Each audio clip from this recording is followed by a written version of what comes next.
And for me, if I go on from what Lily says, I see the world that is at the edge of changing a global paradigm. Yes. Because our paradigm up to now was based on um, earning a lot of money, and it was Yeah. around money, and it was around big investments and multinational companies, and that had the effect of exploiting nature and exploiting the resources of the earth in order to make the most of it in terms of money. And now I see more and more the need to change the paradigm and to change the values and to arrange a different economy that is more sustainable and is more community oriented. Because I think my personal view is like this paradigm, it's not able, it doesn't have the, it's not able to live for very, very long. Right, Because a lot of people are driven to poverty, resources are like totally exploited. And here in Greece, we are in this crisis that lasts for very long. We are in a position that to see this a little bit more clearly. That this global paradigm cannot work like that for a long, long time. I think we are shifting our paradigm and our economical paradigm. Can you say anything more about that shift? I notice over here, listening to you, the things that you speak about in terms of development and this paradigm of economics. It sounds very familiar from the situation here in the U.S., but I'd like to hear how you view the shift in paradigm that is occurring. Well, that if you look at the existing paradigm where development and profit are part of the same sentence, and where economic profit is amongst, if not the first, it is the first goal of any kind of endeavor.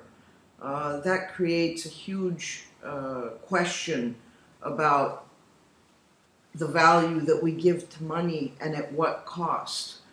And I think that one of the shifts that is happening is that we are forced to think of what it is we call profit. Is it money profit? And to what extent are we allowed to enforce situations that create profit but that leave communities destroyed or resources destroyed or the environment in an unsustainable state, or whatever that may mean. Can we slow down right here? Because what you're saying to me is so profound, and I just noticed that I really want to hear more about that because of like for example, in the U.S. we have a saying, the bottom line, which means basically a company or organization's most basic stance is really about profit. It's about money. And so when you say what you're saying there, I heard tell you. Yes, please. Something that I want to finish before. Something that you hear very many things that depresses you here all the time about how things are going, the new laws, the European politics. Very many times are depressing here when we hear these directions. And the other day, a week ago, I went to a lecture that it gave me some big hope, and I say that it will be good if the world goes this way. And this man was saying something that shifted my mind. She says, we can no longer talk about the public and the private sector. All our life, the economic life, is divided to the public sector and the private sector. But we should no longer talk about this term because they are not benefiting us anymore. And we should talk about what he called a common space. That the public life, it's a common space.